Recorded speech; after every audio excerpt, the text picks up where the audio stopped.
one play at a third time. So let's not focus on the great game.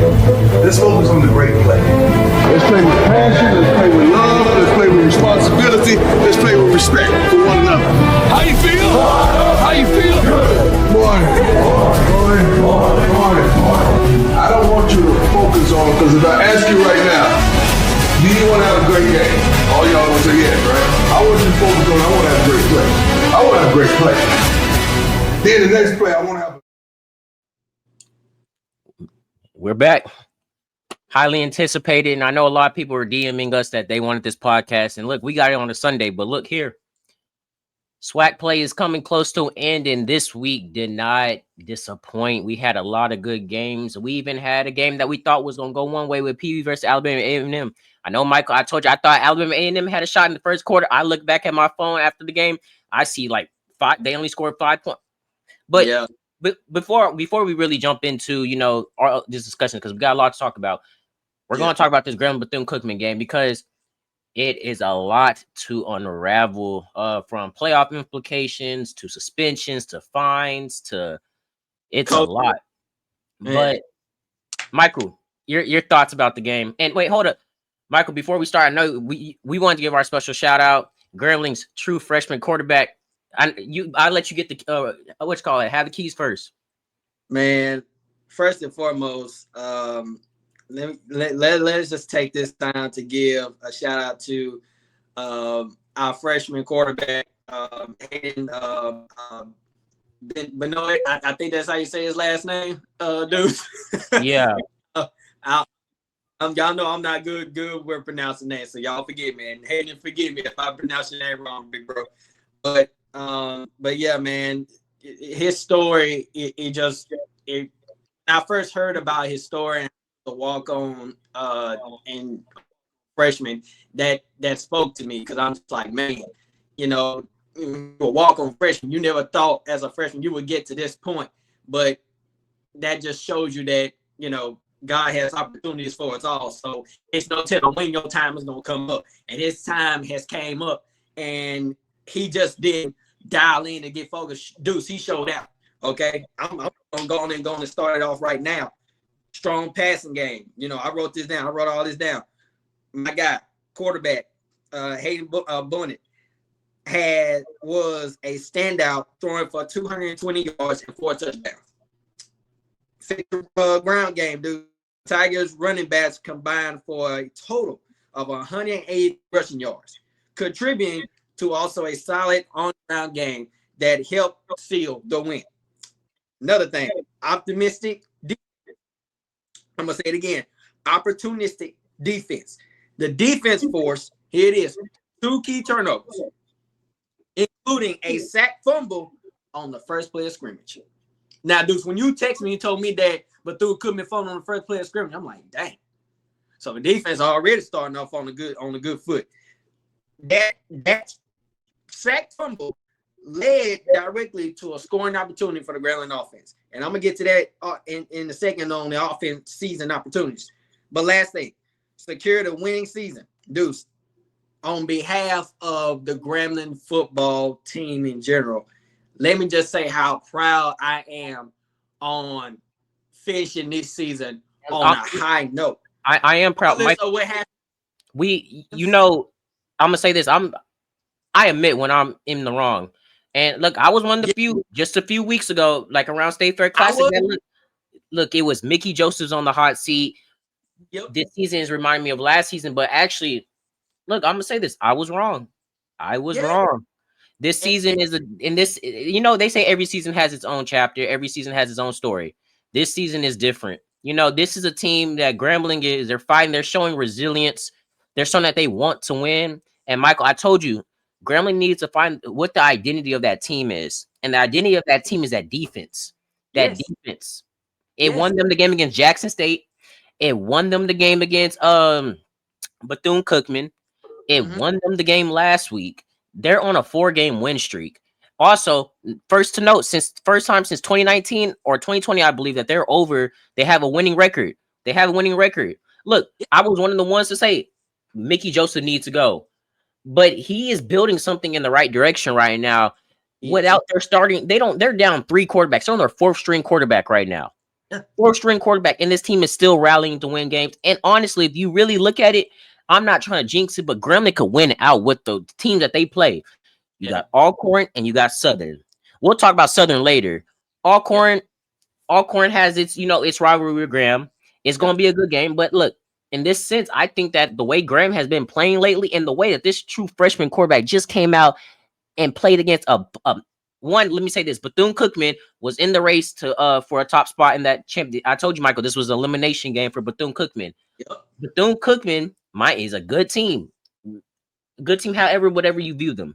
This true freshman, his first start, came in and won the game. Yes, at times it kind of looked shaky. But as the game continued to progress, he just continued to look better and better and better and better. And I couldn't be more proud of him.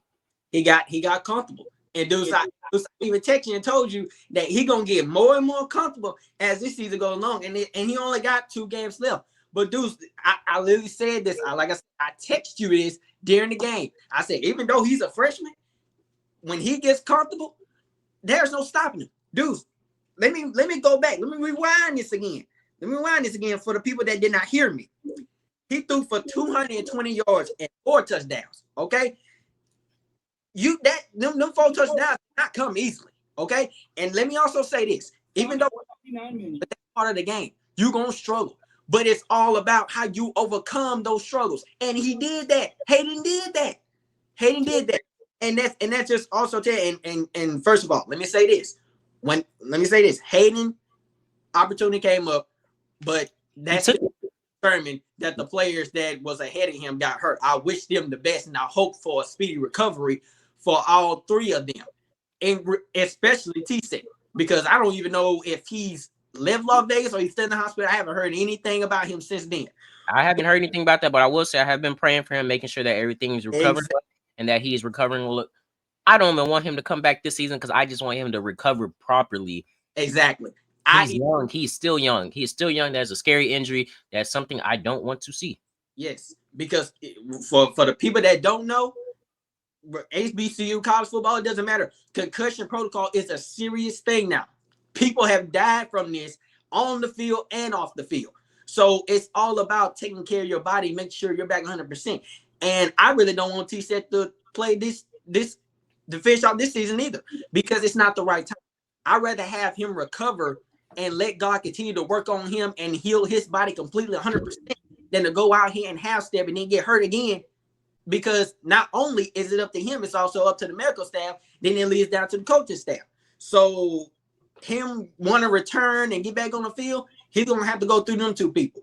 So it's not the right time for him to go back on this field. And he has nothing to, he's done what he needs to do. He's proven that he is the quarterback to help Grambling's offense. But right now, Hayden has stepped up and he showed out. And I hope in these last 2 games, he continued to pop out and show out. Now, for the people that don't know about this game, Grambling defeated Bethune-Cookman 31-23. The game was marked by strong offensive performance and key defensive plays, but significantly overshadowed, we're going to talk about that in a minute, a halftime brawl involving players from both teams to get ejected. We're going to talk about that in a minute. But let me get to Bethune-Cookman right quick. Resilient offense. Quarterback, Timmy McClain, performed well. Deuce, he went from, he did 15 for 18. Mm-hmm. For 224 yards and 2 total touchdowns. After an early injury to the starting quarterback, helping the Wildcats battle back from the deficit. Now, productive receiving. Let me get to that. The wide receivers, Malik Huggins, had a strong day, hauling in 6 receptions. Here it is, for 122 yards and a touchdown. He was a big factor in that Bethune-Cookman offense. And Deuce, we talked about this. I even text you that Bethune-Cookman has a really good passing game, and they're not afraid. Like you said, senior quarterback. Hold up. Senior quarterback, Timmy McClain. He went 15 for 18, 1 touchdown, 224 yards. Look, I'm going to say this. Against that Grambling defense, in my eyes, that's something. In my eyes, that's something. It is. That's something. And look, let me say this about the Grambling defense, though, really quick. Yeah. from the moment the game started, they showed that they wanted it. You hold your starting running back to 22 yards. Yeah. 22 yards. But hold up. Because Grambling, let me say this real quick, because I got a lot on my head right now about this game. Injuries, because why it's on my head right now. Injuries. I told you Trey Bradford was out, Michael. I remember I said at the senior thingy, he looked like he was in his street clothes. He wasn't in pads. Yeah. Andre Cruz, freshman running back, stepped up to the plate when needed. Yep. When needed. He's another name to just put out there. 130 yards on 14 carries. That's two freshmen players. When the opportunity was presented to them, they took it. When the opportunity was presented to them, they took it. And that's what you do in these type of games. And the fact that it was against Bethune-Cookman, must-win game was at that. A must-win. Right now, Grambling has all the momentum they need to come forward. Nobody thought they were going to beat Jackson State. I mean, nobody thought they were going to beat Jackson State. Nobody. Not even us thought we were going to beat. We didn't. We said, look, we said Alabama A&M. It was going to be a close game. It could go either way. Alabama A&M, they lost by 3 points. We said this Bethune-Cookman game. Mike, we even picked Bethune-Cookman to win. We did. And look, and I say this all the time. We criticize Graham a lot, but that's just because we're such supporters and such huge fans of this team. We know what Grambling is. So that's why when it seems like we're coming off like, no, we just have our opinions because we've just seen the program for it. And y'all look, and we know y'all viewers that are watching have probably watched Graham longer than us. We're just used to Graham winning. You know, we've seen them win, and we have a higher standard for them. Just like how Jackson State fans hold their band to a higher standard. You know, we just hold Grambling's football team to a higher standard. So, but I'm gonna say this: I bet you for the rest of the season, I'm not picking no opponent team against Graham in our pick'ems. Graham is gonna go on win for the rest of this. I guarantee you, because I'm not either. And I'm gonna say this, you know, the think back, Deuce, when we were talking about, you know, Mickey Joseph in the hot seat and how Grambling, you know, season just is not going. It just seemed like it's going worse than last year.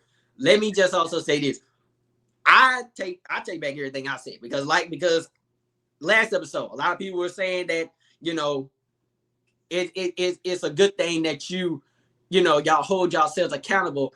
And I was like, I'd rather us do it because there are a lot of people who are not podcasters, and I can name a few sports people right now that don't never apologize for the things that they say about a certain team. They just be like, oh, you know, it was a lucky win and stuff like that. They came out a lot better than I expected, but they don't apologize.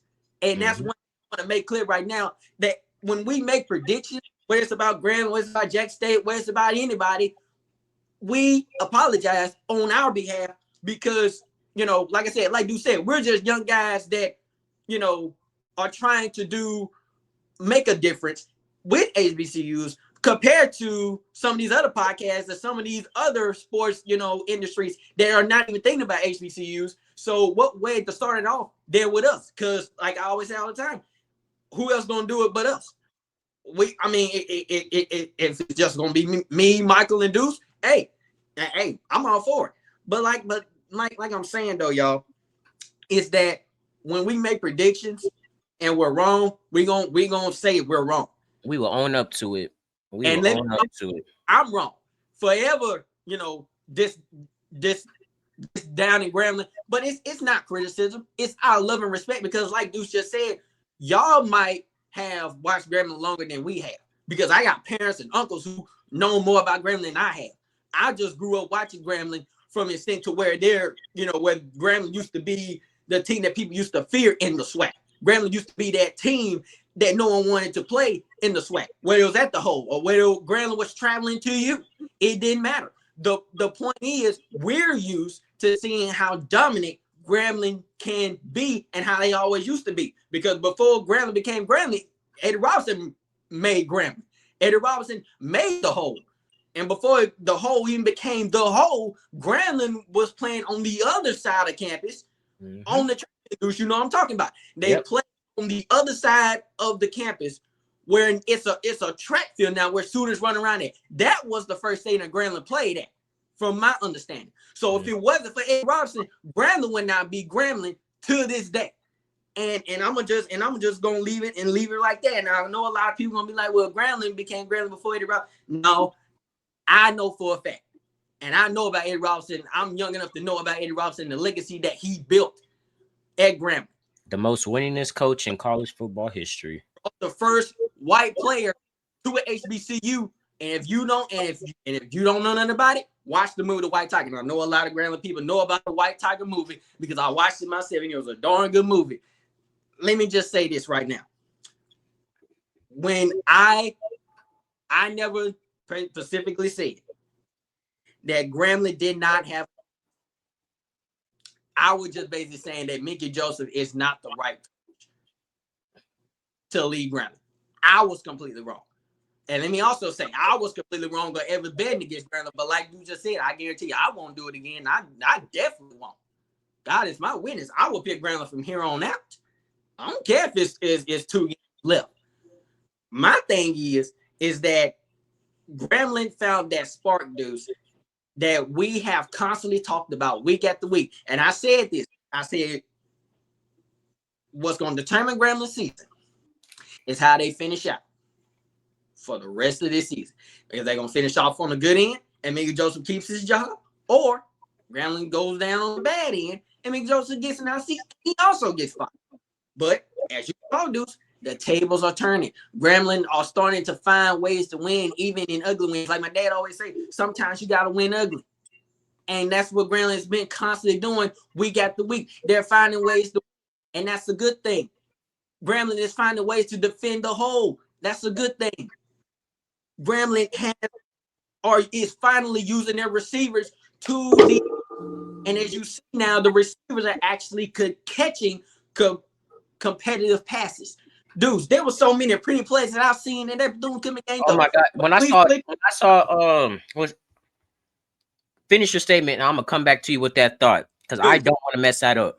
I cannot remember throughout this season where I seen a running back take the ball, turn around, give it back to the quarterback, and just Deuce. I've never seen nothing like that. And see, that's what and Deuce, I've talked about this week after week. When you have creative plays, it will develop. It might not develop all the time, but that's the keys to this game. When you have explosive plays that 9 to 9 work, it's gonna work to your advantage. Because, like I say all the time, Deuce, I'm an offensive guy, real offensive guy. I love offense more than defense. That's just me. I know some people like defense more than offense, but what I've known over time is that when you have explosive players with explosive plays, 9 times out of 10, you can make something work. You ain't got to be the flashiest offense, but when you make the right play calls and you got the right offensive starters and right offensive line, quarterback, receivers, 9 out of 10, your explosive plays are going to work. And as you've seen week after week, Deuce, Grambling is using their receivers to their advantage. They're using their running backs less, and their quarterbacks are actually starting to let the ball rip down the field. And as you see, Grambling is actually staying on the field a little bit longer than what they have been in the previous games. Yeah, Graham had I believe they led in possession time with like 32 minutes. But let me say this: the receiver that I was talking about, you know, my favorite, Tyson George, spectacular one-hand catch. I think it was like put him in the 5. Michael, I'm gonna post a clip on our YouTube when we get done with this so everybody can see.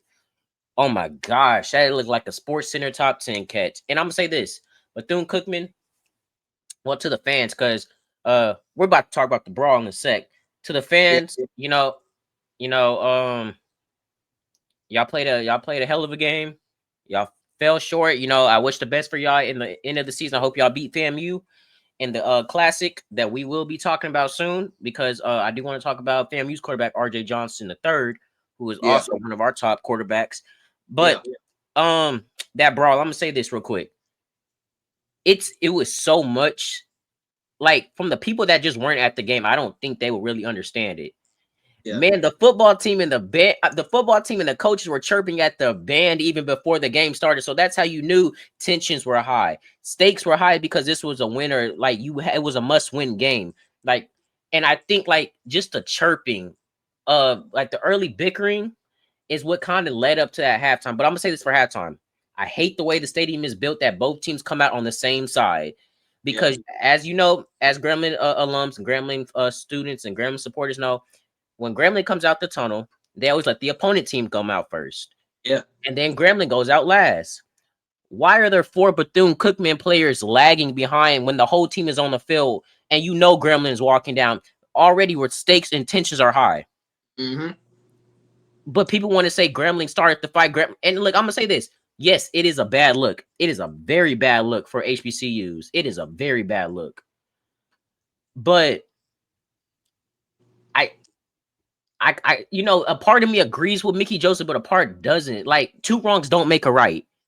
But That's you're right. not finna come into the hole and disrespect Graham, and you're not finna disrespect. No, that's not how Graham Fam operate. But let me stop you right there, right quick. It ain't even about, you know, making HBCUs look bad. Let me stop you right there, because if I remember correctly, Louisiana Raging Cats down there, Louisiana Lafayette, just got into a brawl with Texas State. Tennessee, and Florida got into a whole brawl last year. And I'm gonna say this because I know I try not to look into the political side of things, right? But you can't say this is like it is. Yes, it is a bad look. It is a bad look.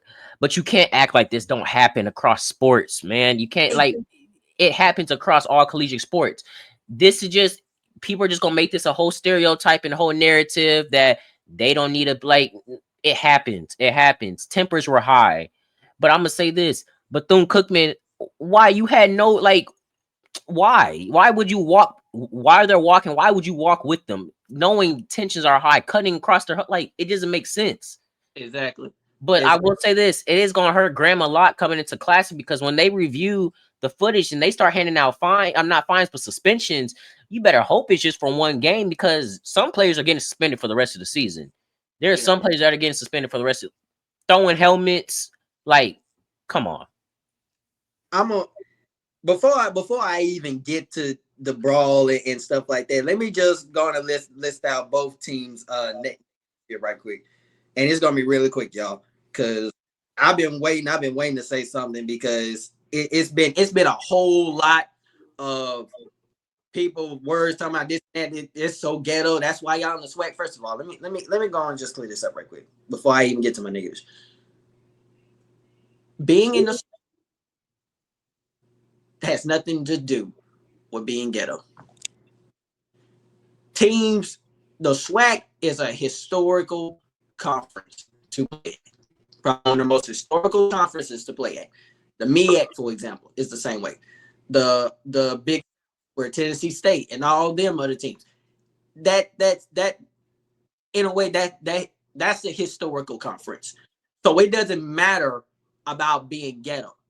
But what it does matter is respect for a team's home field and respecting the routine of how you need to step onto the field and when it's your turn to go. But let me go and get to these negatives right quick, Deuce.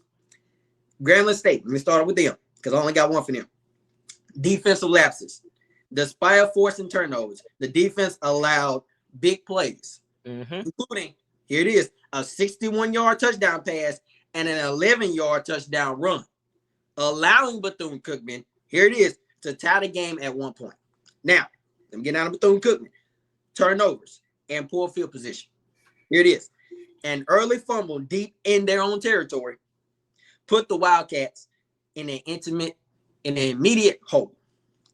Ineffective rushing offense. I'm going to say it again. Ineffective rushing offense. The Wildcats running game struggled significantly, averaging just 0.9 yards per carry overall. I'm going to say it again. Averaging just 0.9 yards per carry overall. Now, last thing. Missed opportunity. The team failed to convert on crucial fourth down attempts in Grambling territory early in the game, missing a chance to build momentum. If Bethune-Cookman would have took on that opportunity, on the opportunities, and if improved their rushing game and not turned over the ball in poor field position, this game would have been a whole lot different. But as you can see, when you turn the ball over in another team's territory, you're going to pay for that. Sometimes struggles happen. And I'm not talking down Bethune-Cookman because I know there's some Bethune-Cookman folks on here. Let me be clear. Yes, Grambling has done that. A lot of teams have done that. But y'all can agree that turnovers and poor field position, ineffective rushing offense, and missed opportunities is what led Bethune-Cookman to lose this game. Now, scratch all that. Put a period on that. Now let's get to this brawl. First of all, let me say this. When you come down to the hole, you better come with respect. You better come with class. Because I'm going to tell you this right now. My original hometown is Ruston, Louisiana. I live right about 10, maybe 5 minutes from Grambling. And there's one thing that Grambling do not play about is Eddie G. Robinson Memorial Stadium. You will not come down there and disrespect that stadium. Because if you do, stuff like that happened in that brawl happened. Now, should a brawl happen? No, it shouldn't have. It shouldn't have happened. Now, I have to sit here and admit that there are some players that are probably going to be suspended for the rest of the season. And it's kind of necessary, but I'm hoping that it's one game. Because it didn't have to escalate that way. But the thing that started all this was number 9 to 46, whoever, somebody kept saying it was 46. But from the video I looked at, it was number 9 because the players were separated and number 9 come running around the corner and threw a punch and it all escalated. It escalated before when they got down there, but it started to calm down. Then when number 9 came running around, he threw a punch. I believe it was number 9. But like I first of all, when it comes down to Mickey Joseph, he got a point, Deuce. You're not gonna come down here and disrespect Grambling. You're not. And as a Louisiana baby myself, you're not only disrespecting Grambling State University. You're not only disrespecting the whole. You're not only disrespecting A.G. Robinson. You're not only disrespecting the state of Louisiana, but you're disrespecting your opponents. You're disrespecting.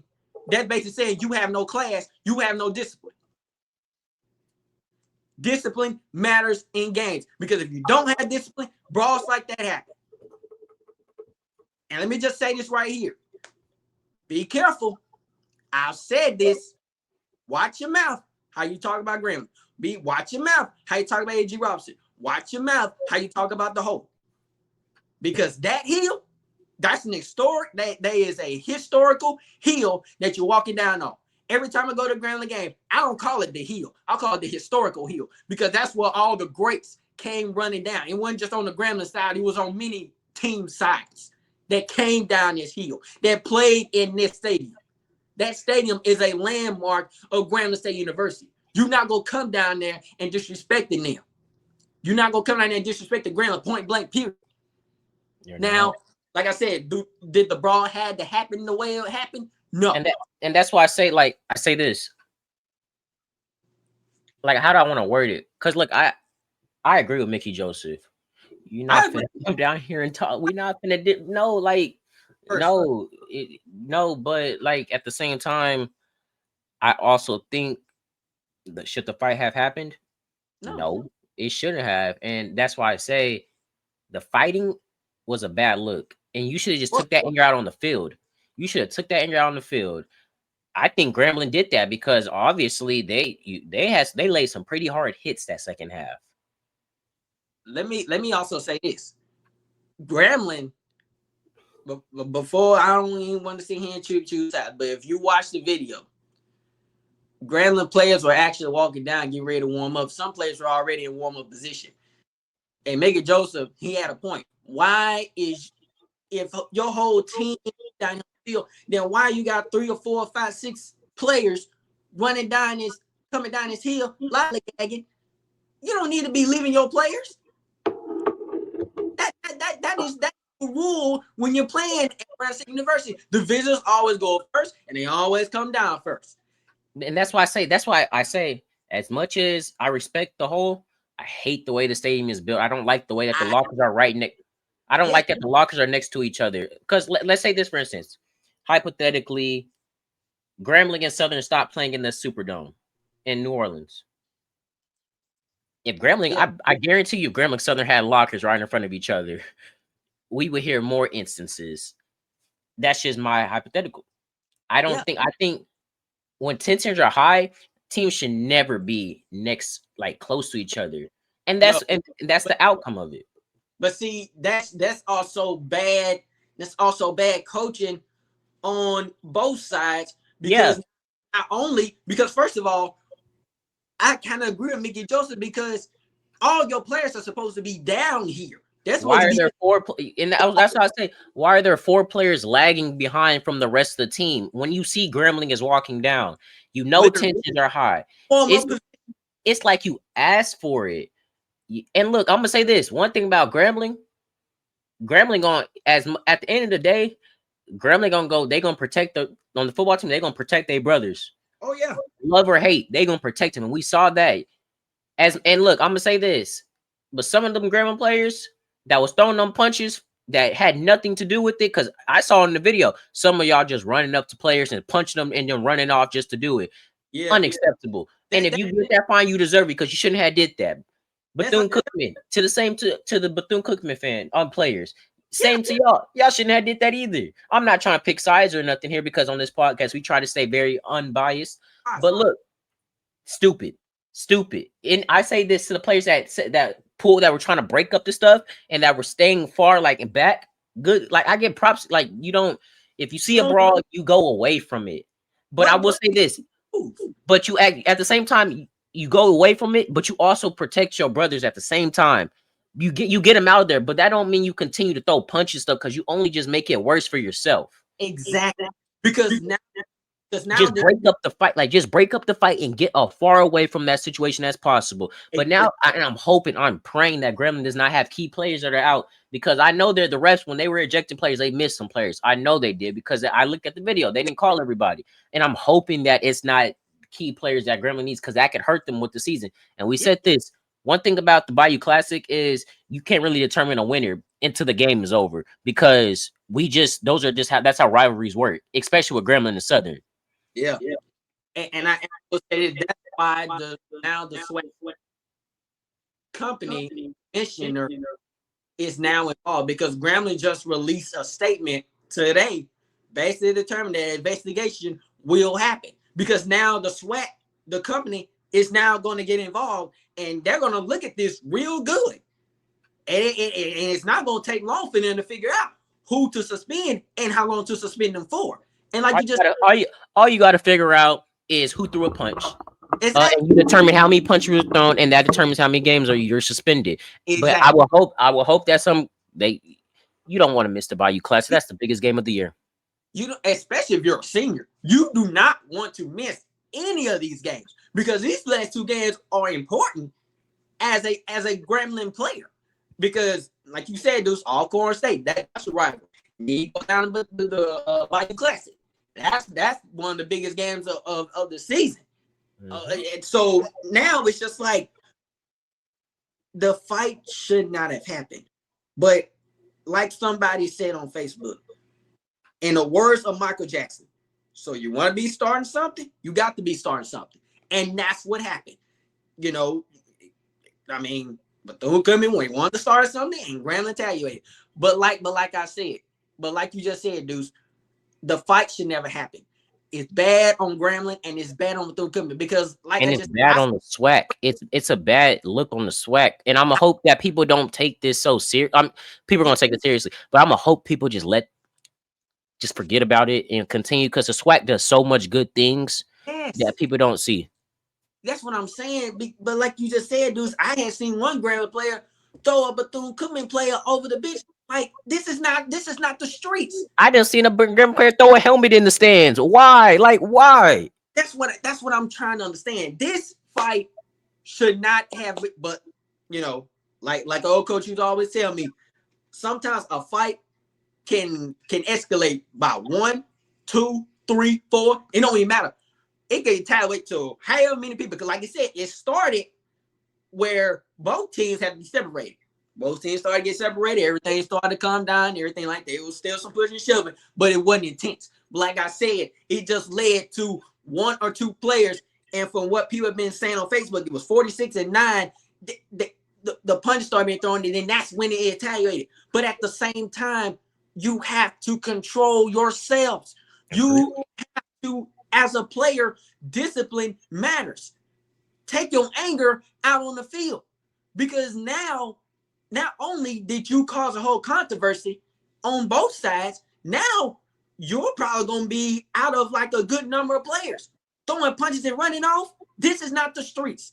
You are playing in a game. You are playing, first of all, you're playing in historical HBCUs, first of all. Number 1. Number 2, you have to be disciplined. And like a lady was saying in the video when I first heard about it, none of this makes any sense. That's wrong. This is wrong. But being in the SWAC has nothing to do with being ghetto. Being in the SWAC, that's an opportunity. Someone said that, and I'm just like, what the word, huh? Being in the SWAC has nothing to do with how ghetto a school is. Being in the SWAC is an opportunity to play at a historical conference. That's what matters. But at the same time, you cannot sit here and play like you in the streets. Throwing punches and running off. Are you kidding me? Agreed. Jumping on each other, throwing each other, slamming, body slamming each other. That's what I'm talking about, dudes. There was no discipline and there was no self-control. The law enforcement had to come all the way from the top of the stadium, dudes, come running down. It shouldn't even take law enforcement to step out on the field and separate the situation, because that game really could have been ended. That could have been the ball game, because they can't do that. If a ball gets out of control, they can cancel the game or end the game just like that. We all thought in the stands, everybody in the band thought we was finna go home. That even the lady in the video was basically saying, we probably finna go home at this point. And I was kind of surprised that the brawl lasted a lot longer than I anticipated, because I'm seeing like, hey, this game finna probably be over with. Because like I said, the fight shouldn't even never happen. It lasted, the whole situation took a whole 20, 30 minutes off the clock. The game could have ended earlier, way earlier. Yeah. It's all about class. And as for Grambling, you gotta have respect for your opponent. Regardless of what they do and what they say to you, you have to control yourself. You know what we say in the band? We are a class act. We say this in the band all the time, because Southern, the human jukebox, they would talk so much trash, and our band director says class act, because a class act is what gets you places. A class act is what gets you traveling. A class act is what gets you respect. Fighting is not what gets you respect. Exactly. You know, people always wonder, oh, why does Grambling's band get to travel a lot? You know what? Because we are a class act. How we present ourselves. And that's the thing. Respect conquers everything. When people see you have respect, and like on here, on this podcast, we have respect for every HBCU. We have respect for every fan base. We have respect. We have respect for one another. Me and Deuce have respect for one another. Me and Deuce talk every day. We discuss plans. We don't never talk down on one another like, he talk too much.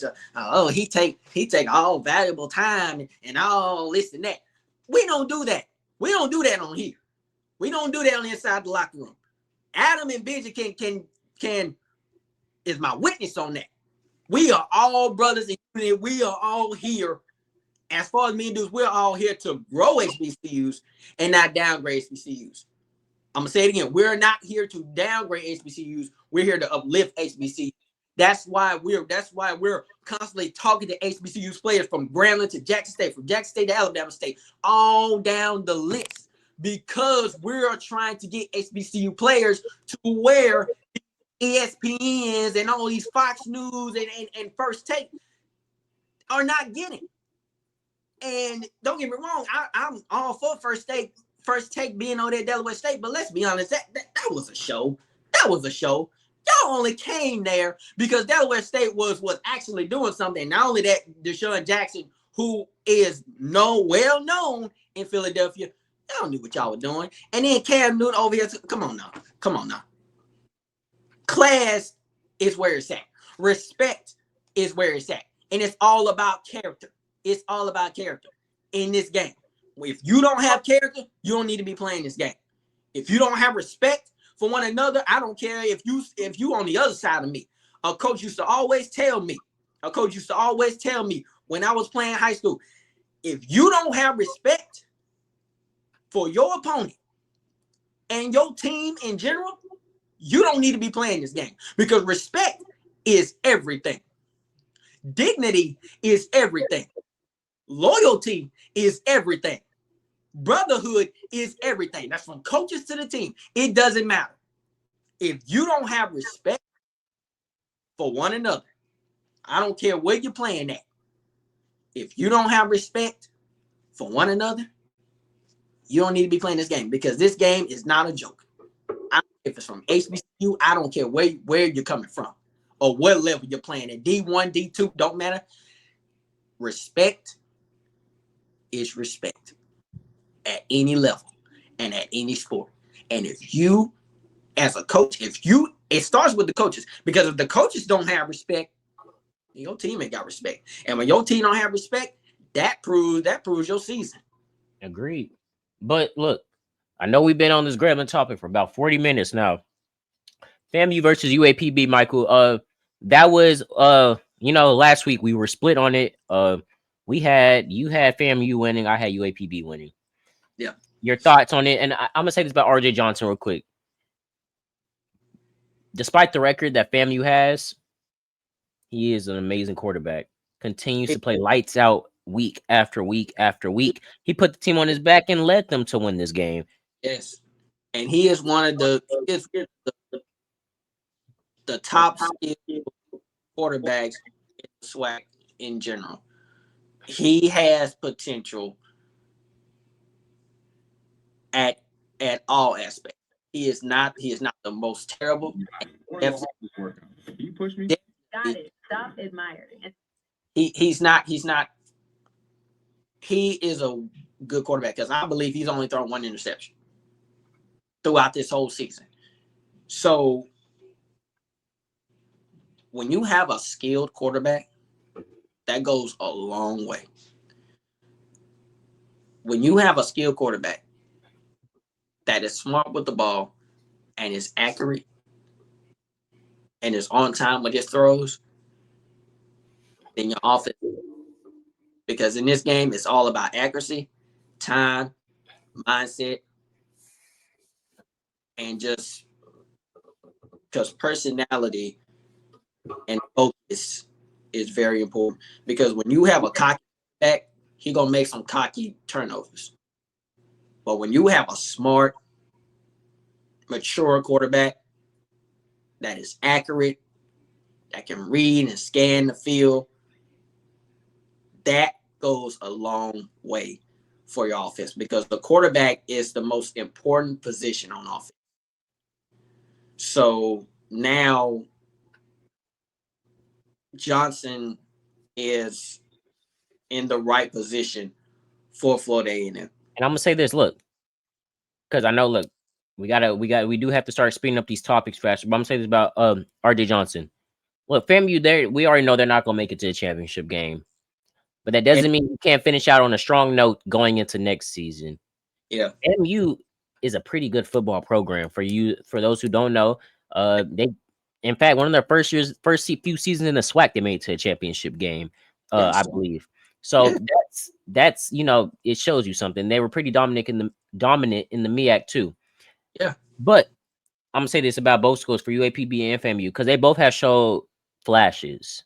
They have both shown flashes, and in my opinion, this looks like a huge step up from UAPB from last season. Last season, UAPB looked horrible, in my opinion, and this team, they look like a team that I actually want to see win some games. Yeah. I'm hoping that they pull out some upsets to close out the season. I believe they play Prairie View soon, and look, that is a game that I need UAPB to win if Grambling wants to make it to championship game. But I'm gonna say this. I got uttermost respect for RJ Johnson III. and I got utter respect for both programs. They're continuing to shine week after week, despite them losing some games. I see the flashes, and I see what the culture they're building. And we say this all the time. We wish the best for each HBCU. Right. But that's my take on it. And RJ Johnson III, let me say this. Keep, despite of the record that your team is at, keep doing what you need to do. Keep having that focused mindset game in when you step out on that field. When you are mentally focused, you're gonna have a solid performance. But when you're not focused and your head is not in the right space, 9 times out of 10, you're not going to perform well. Let me say that. But this Florida A&M game, Florida A&M beat UAPB 31-28. That game was a lot closer than I anticipated. But I had Florida A&M winning this game because I just had a good feeling that the offense in general, it's not the best, but They win when it matters. I believe they win when it matters. it was a lot better today. I mean, a lot better yesterday than I anticipated. Mm-hmm. I had I'm just gonna list out 2 positives here to speed this up a little bit. Florida A&M discipline and clean play. Florida A&M leads the SWAC in fewest penalties and fewest turnovers, which is a major strength in maintaining field position and rhythm. Strong offensive rushing attack. The Rattlers featured a potential ground game with I think I'm saying this first name right, Todd Franklin Jr. and Jamal Haley providing a productive 1-2 punch. Deuce, they rushed for 206 yards as a team in the recent win against UAPB, controlling the clock and tiring the defense. Now, negatives. Florida A&M, inconsistency and vulnerability. The team has shown vulnerability throughout the season, with some sources describing their offense as out of, at times making them susceptible to upsets. Defensive lapses. The defense needed a final stop, but was unable to prevent UAPB from scoring on its last 3 drives, allowing UAPB, here it is, to nearly compete a comeback. If UAPB had more time, they probably would have won this game. Let me just say that. UAPB dynamic passing game. Quarterback Christian Peters is one of the top passers in the SWAC right now, capable of big plays and putting up points, which is evident to their near comeback. Resilient performance. The Golden Lions demonstrated a strong fighting spirit, scoring touchdowns on each of their final 3 drives to nearly erase a 17-point deficit. Negatives. Defense. UAPB's defense has been a major weakness, allowing 430 yards per game and nearly, here it is, 32.4 points per game. They significantly struggled against the run, allowing 217.9 yards per game. Inconsistent offense. While the passing game could be good, the low completion rate and high interception count for their main quarterback have led to stalled drives. UAPB has some struggles that prevented them from winning this game, but the comeback was a huge shocker to me because I actually thought UAPB was going to take this game away from Florida A&M. I thought they were going to win it too, but Florida A&M showed that they had resilience and they wanted to win. And look, their overall record may not be the best, But hey, they got a positive record in the SWAC, and I think SWAC plays where it matters the most. See that, and let me also say this: a record is just a record, but when you look at the conference play in the SWAC in general, do not sleep on their SWAC conference record because that conference record matters. But Look, it also in matters SWAC, in the SWAC, a game. Look, and I'm gonna say this: I think of the SWAC is like the SEC in terms of HBCU conference. The SWAC is your teams. Yeah. I don't know. It just reminds me of the SEC for some reason. for sure, without a doubt. And like the SEC, upsets happen all the time. Any given day, a team can lose. We see that in the SWAC all the time. Like, for God's sake, I thought Alabama A&M was gonna beat Prairie View. I don't know why in the first quarter, but when I said before, when I checked, they lost 48-5. Yeah. Can't say too much, but look, jumping on to our next topic, Alabama State. Michael, I know I told you that Andrew Body was out, and that they won without him. But we've been saying all season that this team isn't just led by Andrew Body. This team has depth, and they have playmakers on the offensive side and the defensive side of the ball. The offensive side of the ball, I'm not gonna lie, at times in the first quarter, they had me scared. It was 14-10. But they woke up and they continued after the second half. After halftime, they pretty much shut Texas Southern out. And also with this loss to Texas Southern, Grambling is now ahead of Texas Southern in conference play. Grambling needs Prairie View. Prairie View gotta lose. Like, as much as I support Prairie View, at the end of the day, I'm gonna support my school.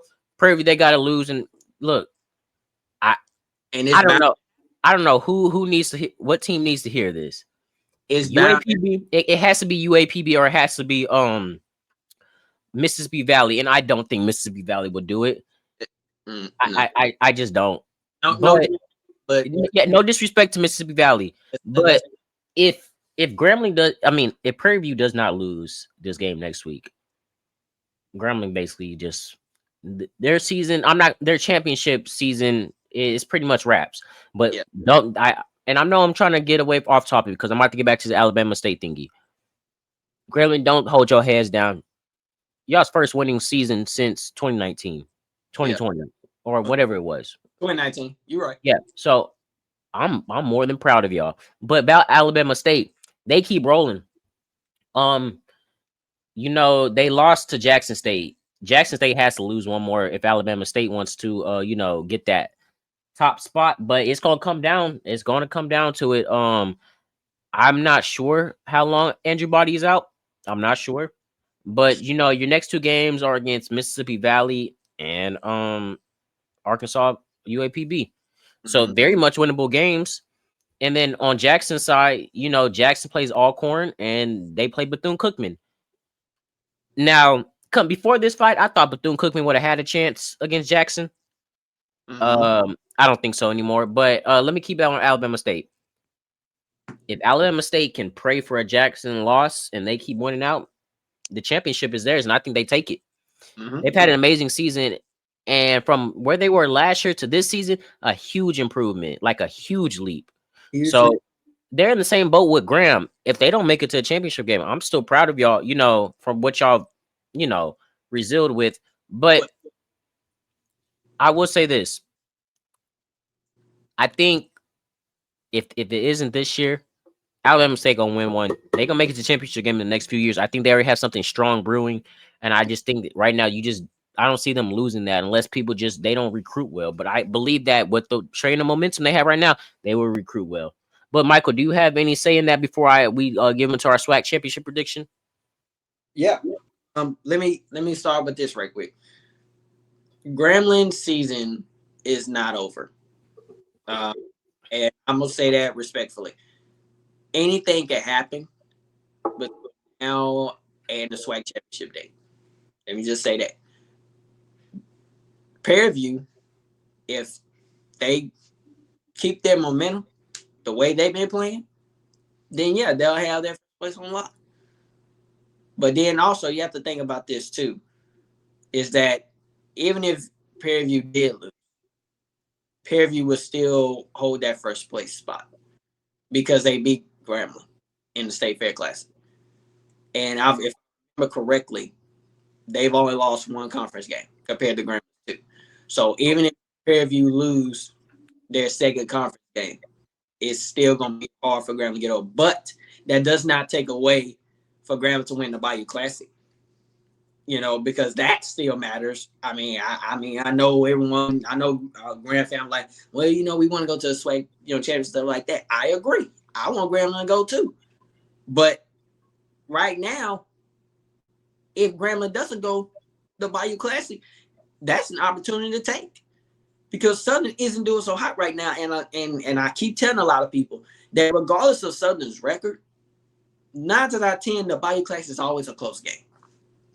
So I'm not sleeping on Southern regardless of their record, because every time Grambling Southern play, 9 out of 10, that game is always close. Majority of the time it's close. So, but let me get back to this. Let me jump back to this Alabama State. I'm gonna give 2 positive and 2 negative for Texas Southern and Alabama State. First positive, big playability. Alabama State scored on a 56-yard pass to set up a touchdown, and an 87-yard touchdown pass, and a 99-yard kickoff return for a touchdown.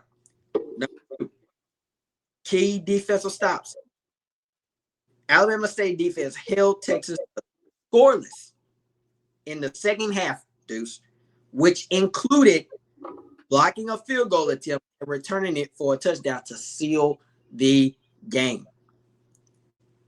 Negatives, early defense struggles. Now, let's say this. Alabama State did give up 311 yards and 24 points in the first half. Number 2, lack of inconsistent offensive pressure. Despite of the big plays, the offense could not generate sustained drives consistently. Texas Southern, 2 positives for them. Dominant offense. Texas Southern racked up 472 total yards, including, it is Deuce, 255 rushing yards, and held the ball for 42 minutes. Strong rushing attack. I think Refrino. I think I said his name right. Y'all know I'm not good with names. I mean, y'all forgive me. But I think had 145 rushing yards on 18 carries, contributing to a high total yardage throughout the game. Another thing. No, scratch that. We're not going to get to that. Let's jump to the negatives. I'm hurrying, y'all. Second half shutout. Texas Southern offense was unable to score any points in the second half. Number 2, inability to convert. Missed a 34-yard field goal that could have narrowed the gap, and had another blocked and return for a score, which caused the game to come down to 42-24. The game was close at first, and it was getting close, but the block punt and the block field goal is what caused the score to be what it was. Texas Southern had opportunities, but you being shut out in the second half is not going to help you win ball games. It's not. Texas Southern struggled in the second half, and Alabama State's defense took control of the second half. And inability to convert on opportunities is what also led you to lose this game the way that y'all did. This game is all about opportunities, and it's all about converting those opportunities. If you don't convert on those opportunities, and if you don't score in the second half, 9 out of 10, you're not going to win no ball game like that. So Texas Southern struggled, but they gave a very competitive game with Alabama State.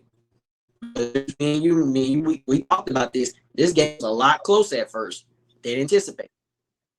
But Alabama State took control of that second half, and they converted on those opportunities. And that's just how the game ended. So Texas Southern got to grow from this, and they can finish the season out strong. And Alabama State, continue doing what you're doing. That's just plain and simple. Next man up mentality. Agreed. But just really quick, give me your quick SWAC championship prediction. I know that we've been basically saying JSU and Prairie View. Anything can happen, but as of right now, my lock is still JSU versus Prairie View. Anything can happen. Yeah. But right now, mine's still JSU versus Prairie View. What's yours? Mine's basically the same thing, unless Jackson State just possibly, maybe loses another game, and then Alabama State does so, and then it's Alabama State and Prairie View. Or it be Jackson State and Grambling in a rematch. Or it could be Alabama State versus Grambling. It can go one or two ways, 1 or 2, 3, 4, 5, however many ways you want to list it. But my prediction still stands. I believe Jackson State is gonna lock that first place spot. And as much as I feel completely, sad for Alabama State, but I just don't see Jackson State, losing and letting Alabama State take their position in the SWAC championship, because it's two. Whoever has home field advantage, that's determined the championship. It can go one or two ways in that. So, but as far as all that goes, I'm not even gonna take too long on this topic. Jackson State and Prairie View is my lock. That is my lock as well. So Michael, I know I told you that that Morgan State Delaware State game, Delaware State almost lost. Michael, I was surprised. Just a quick rundown on of it. Yeah, I'm gonna I got a chart here, so I'm just gonna list out my quick positives and negatives for Morgan State and Delaware State. First of all, shout out to Deshaun Jackson and Delaware State 7-3, and going 3-0. It was a record somewhere, and it completely lost my mind. Y'all forgive me, but shout out to Delaware State and the winning season that they're having on the first year. Head coach Deshaun Jackson. Hopefully, this energy and electricity can continue on to next season. Positives for Delaware State: rushing attack. Deuce the Hornets had an elite ground game and was highlighted by James Jones, 115-yard performance in the recent game. I'm gonna say it again. James Jones rushed for 115 yards in this game. Offensive line, despite the overall one-dimensional nature, the offensive line was able to produce a crucial touchdown for the team. Negatives: one-dimensional offense. The team relies heavily on the run. I mean, somebody I know. And his passing game struggles when the run is shut down. Also remind me of another team I struggle. Also remind me of another team. Turnovers. The offense turned the ball over twice in the recent game, which nearly cost them the victory. Okay. Offensive inconsistencies. The offense was unable to generate consistent yardage beyond the running game. Now, Morgan State, positives. Defensive front. Defense was physically dominant and played with intensity, holding the Hornets, here it is, dude, to a far lower rushing yard total than their season average. I'm going to say it again. The defense physically dominated and played with intensity to the point, holding the Hornets to a far lower rushing yardage total than their season average. Offensive big plays. The offense had big plays such as Randall Nadins. I believe I'm saying his last name right. Again, y'all forgive me if I'm not. I'm not the best person in the world to announce names. Y'all forgive me. He had a 67-yard, which electrified Morgan State in the game, possibly almost winning. Now, negatives. Inability to finish drives. The Bears were unable to convert on key scoring opportunities, including a missed 2-point conversion. And here it is, a missed game time goal as time expired. Now, let me say this. I said last episode, when it comes down to HBCU kickers, what matters the most is where you put the kicker. Because now some of these kickers can't make no 46, 50-yard field goals. Deuce, he kicked that ball and it didn't even touch the goalpost. That's what I'm saying. If you can't get the ball no closer than at least the 25 or 20-yard line, 9 out of 10, I mean, you can try, but 9 out of 10, depending on how well your kicker can kick and how well he can actually kick, have kicking power, and actually have kicking accuracy, if he don't have those two things, 9 out of 10, you're kind of gonna be bad out of luck. I mean, I'm just saying. Not saying that Morgan State kicker is terrible, but I'm just saying he was kind of in a bad position. Now, deep offensive inconsistency.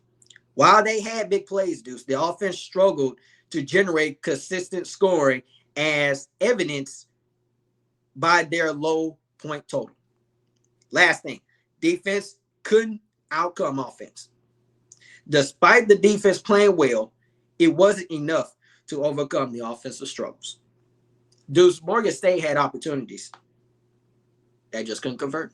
It's the same thing with UAPB and Florida A&M.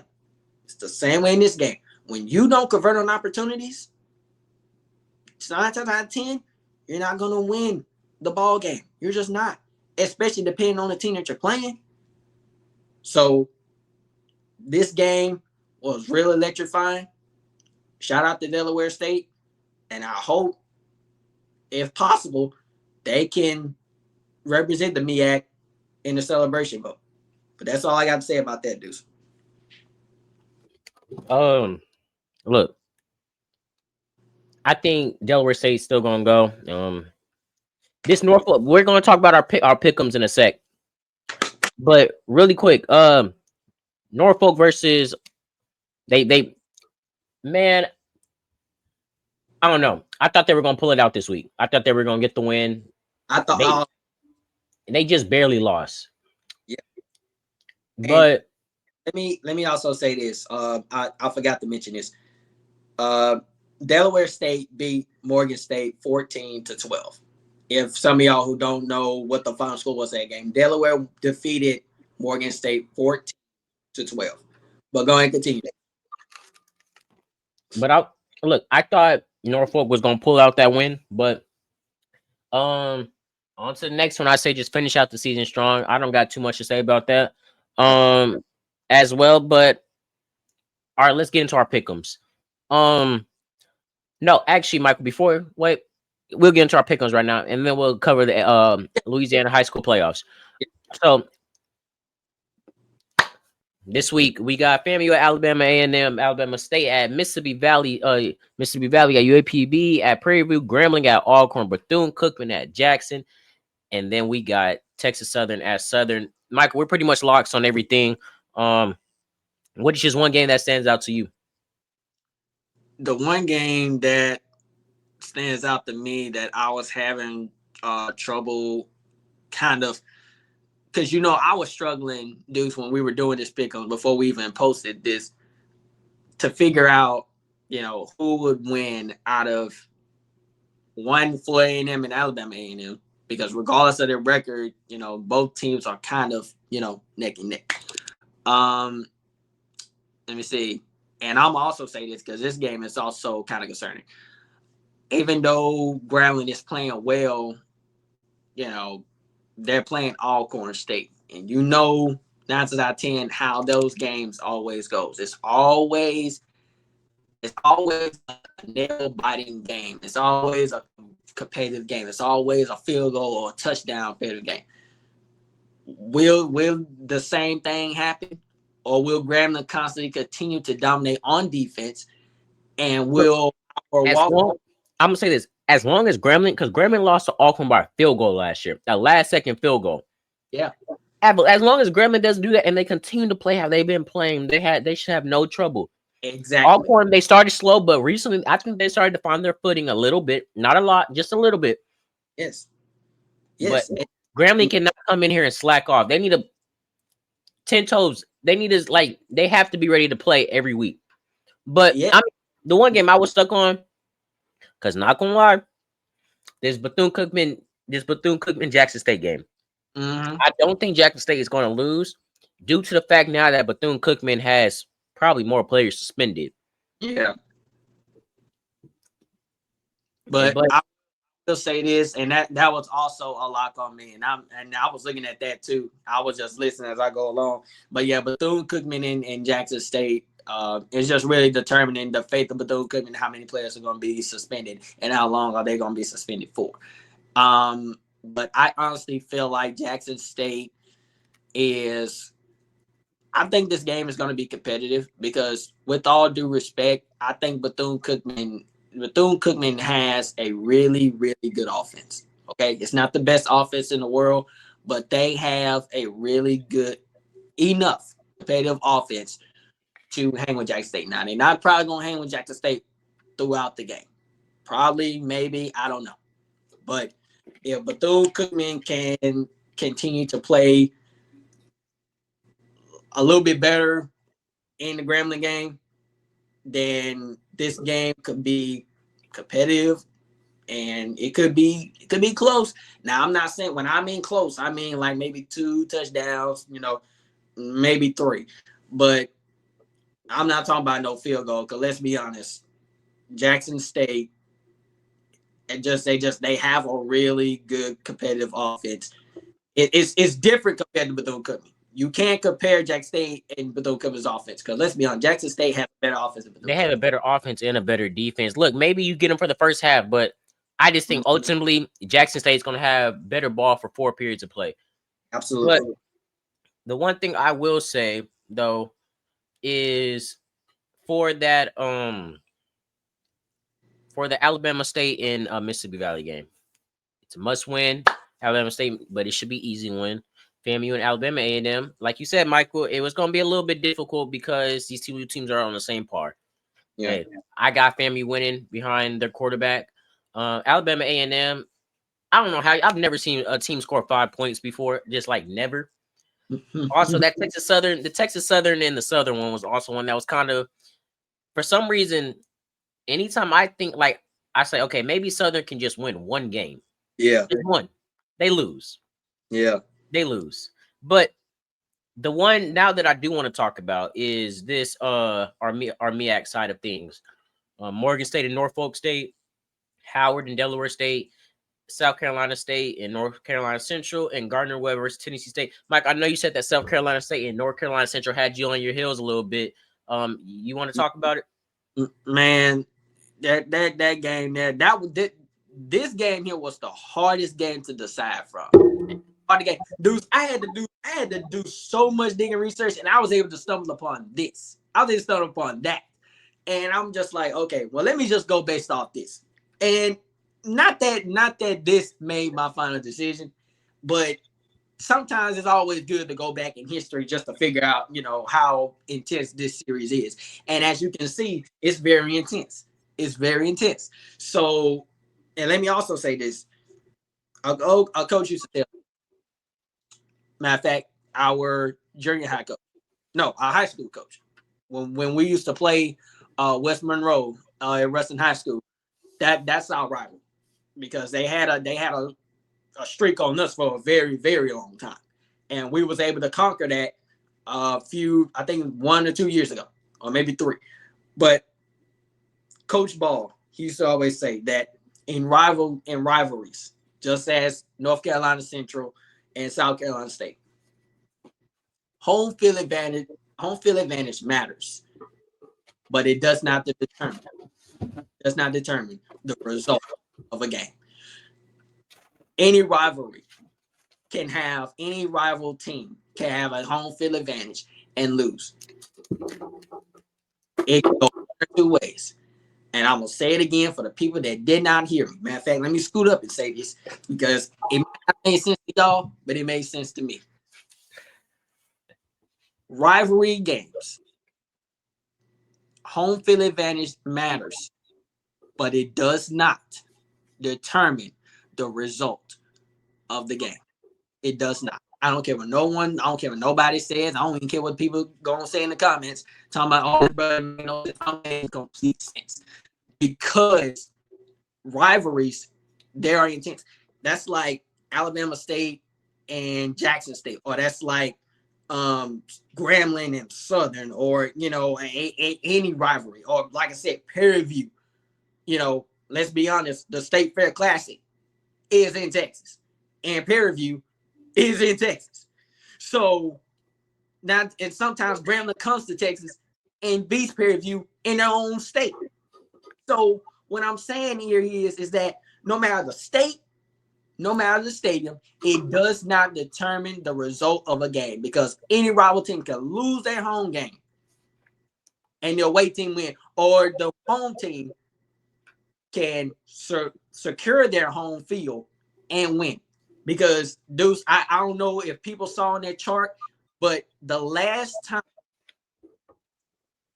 North Carolina Central played South Carolina State beat them at North Carolina Central.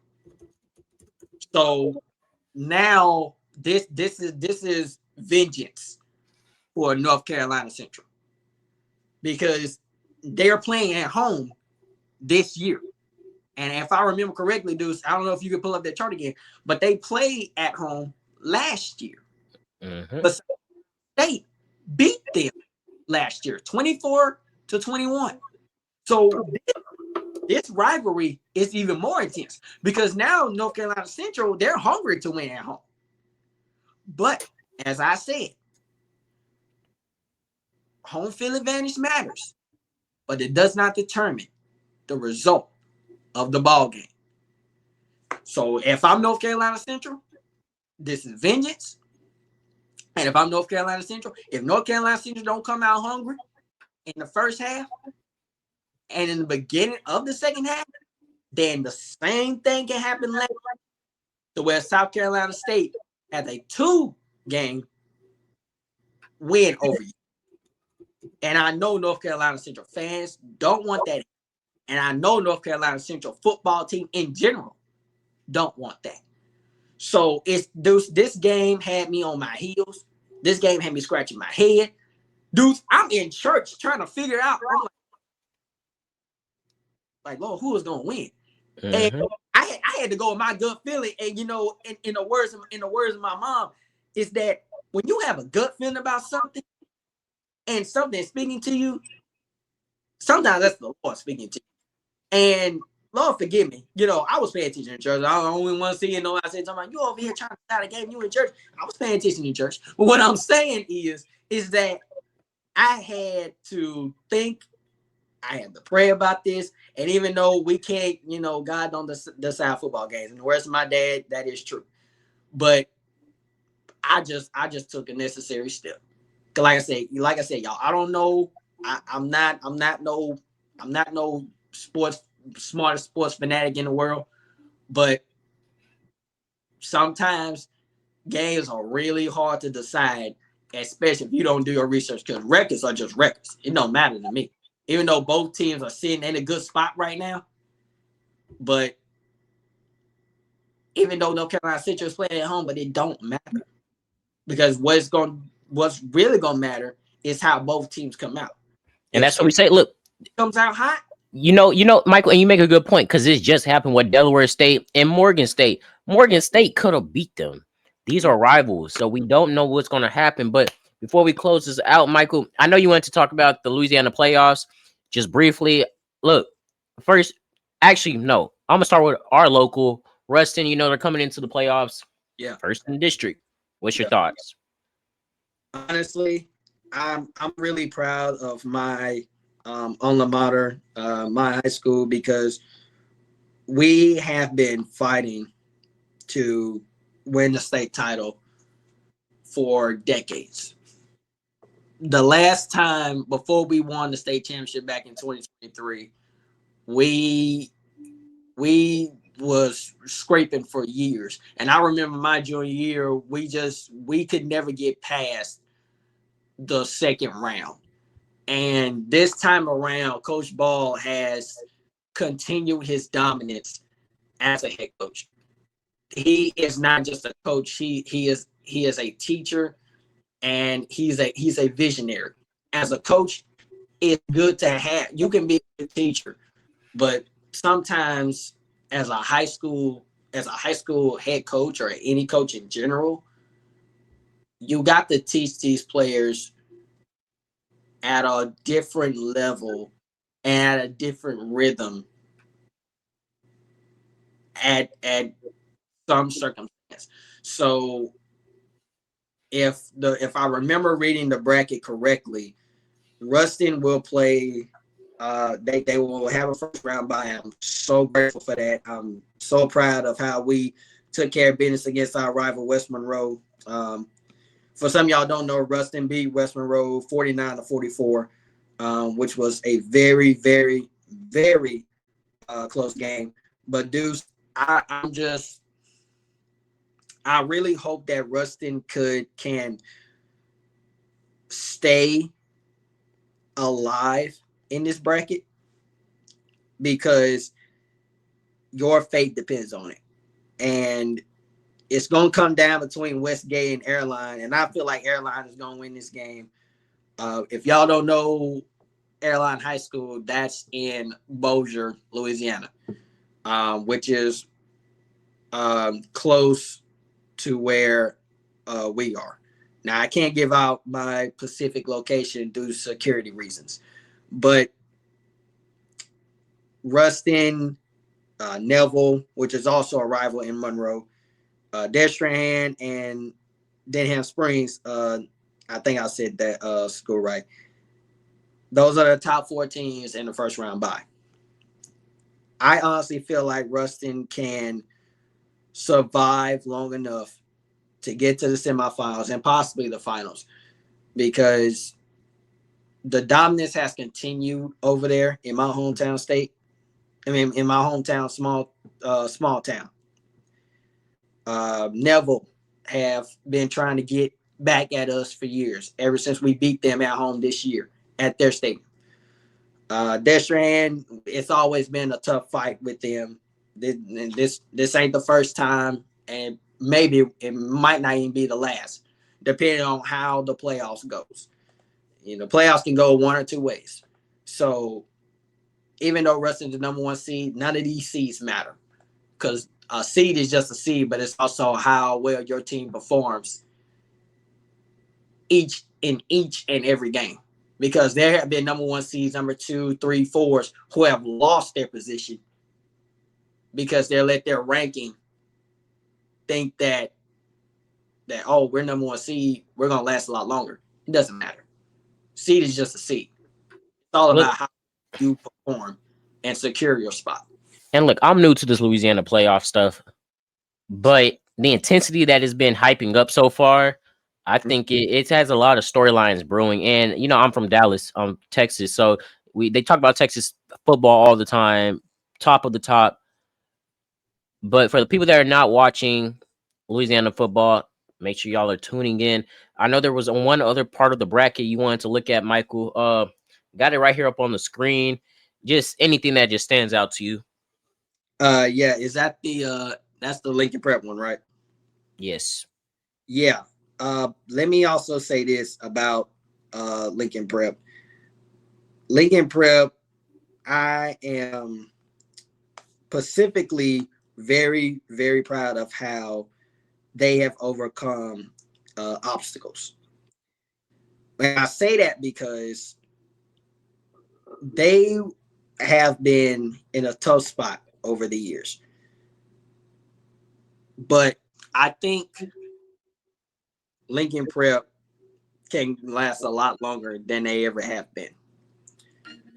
And I say that because I actually public announced one of their home games. And even though they played Haynesville, but it does not take away the dominance that they have. They're not the best, but they're definitely not the worst. So let me just also say that, dude. I feel like Lincoln Prep has a chance to prove themselves, but it's also going to determine, kind of like what I said about Rusted. It's just going to determine how well you play this game and how well you are willing to survive. Because in these playoffs, for the people that don't know, in Louisiana high school football playoffs, if you don't secure your home field or whatever opportunity you're playing at, it's all about opportunities. And if you don't win, if you don't win on those opportunities, 9 out of 10, you will not last in the playoffs. You will be put out in the first round. And that's what it's going to determine. And I'm also putting Minden on this. Minden, Louisiana. Even though they struggle, they still have a good team. And it does not take away where they're at in general. So Minden also have a chance. But the only way they don't have a chance is if they don't take care of business game in and game out, because they've struggled over the years. But they've gotten better and better and better.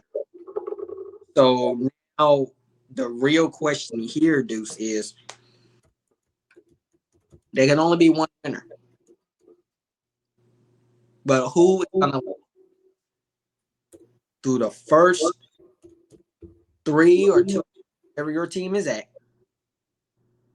how well are you able to control your home field or control whatever stadium you go into and upset? Because upsets are possible in any playoff level. But it's also going to determine how well your team comes out. Because the way you come out will determine how you come out in the end. You either come out winning it or losing it. I agree. All I got to say about that. I don't want to take too long, but Yeah, but I know that we are wrapping this up. I say this actually because me and Michael have come to the agreement that we will starting up HBCU basketball soon. We'll be covering that soon. Grambling basketball team is off to a 2-1 start. They just came up with a 3-point win over Howard, 73-70. Also, congratulations to the Grambling women's soccer team, Michael. I don't know if you saw that, but they have clinched their spot in the NCAA tournament. yes, Hope all is well for them. They did win the championship. yes. So Grambling right now is looking good for Grambling athletics, because for times it was not looking good for Grambling sports. But Right. I think Grambling's starting to find their footing again. To the women's soccer team, I hope y'all go out there and I hope y'all dominate. Absolutely. But Michael, do you have any closing remarks? Yeah. Let me just take time to say that mental health is real, and even though someone says, "Oh, I'm okay. There's nothing wrong with me. I'm good. I'm cool. I'm chilling. I'm straight."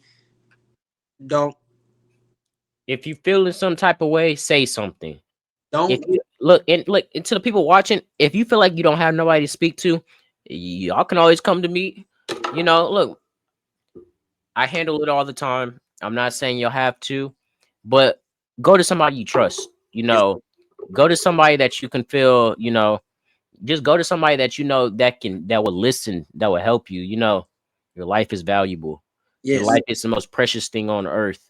And And the reason why we're talking about this topic right quick is because for some of y'all who don't know, and I'm pretty sure everybody does know, Dallas Cowboys defensive end and defensive line, Marshawn Nealon texted his family goodbye before his death.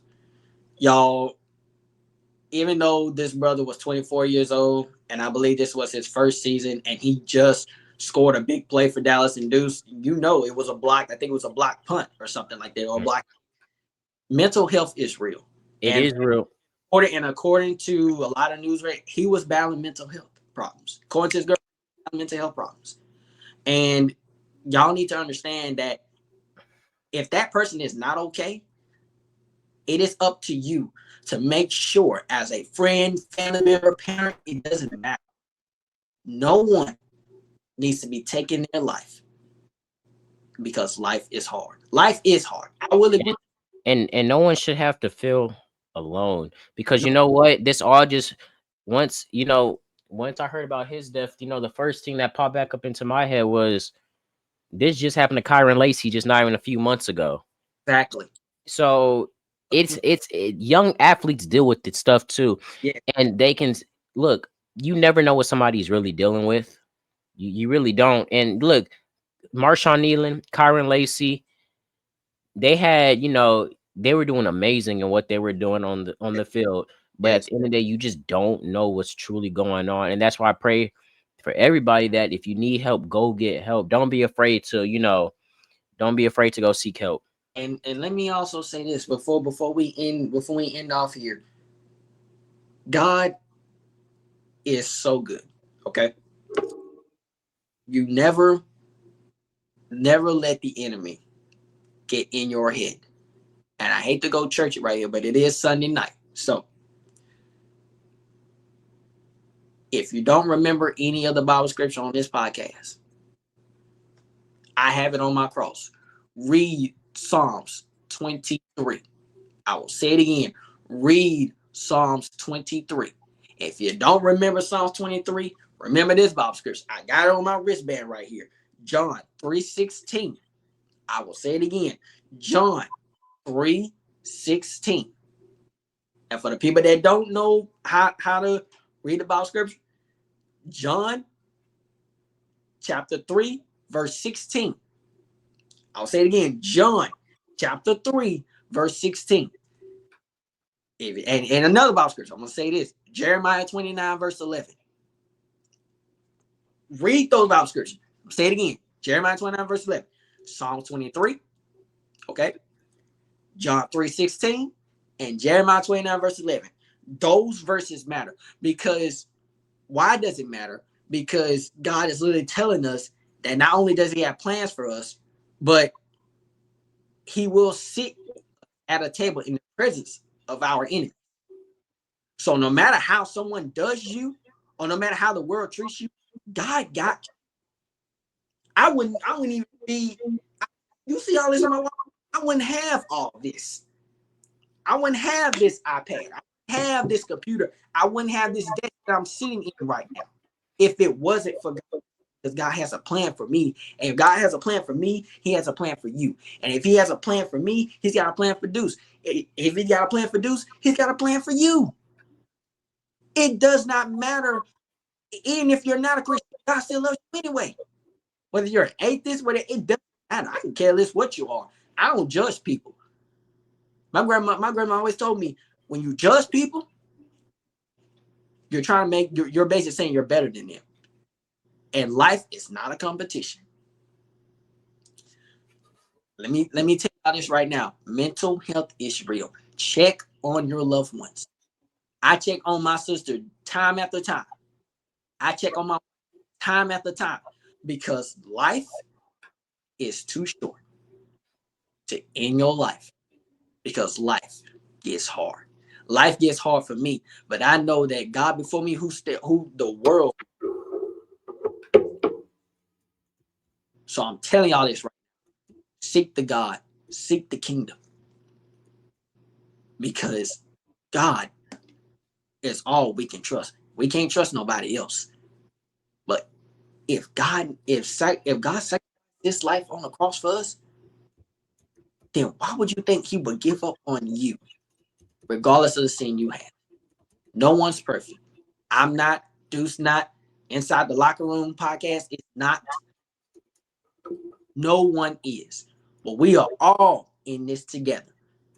And even though the government is not treating us the way we're supposed to be, we are all in this together.